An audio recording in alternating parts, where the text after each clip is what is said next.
د مشر منظور احمد پښتین د بې درکه کېدو غوندې ګرفتاري یا نیول کېدو په خلاف د پښتون ژغورنې غورځنګ له اړخه څخه پر 10 تاریخه په ژوب ښار کې یوه ستره جلسه د مرکز لخوا څخه اعلان شوې ده.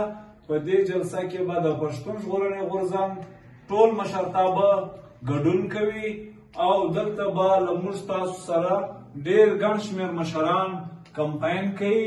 موږ له ټولو ښاروالو څخه د ژوب شیراني له غیور او غیرتي ولسه څخه په دې جلسه کې په پراخ تعداد سره د ګډون هیله لرو.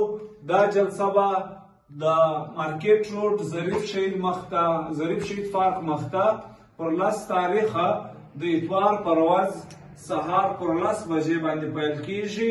موږ له تاسو ټولو ښاروالو وطنوالو څخه په دې جلسه کې هم د ګڼ شمېر د ګډون هیله لرو او هم په دې جلسه کې یا په دې کمپاین کې د مالی جاني مرستې هیله لرو.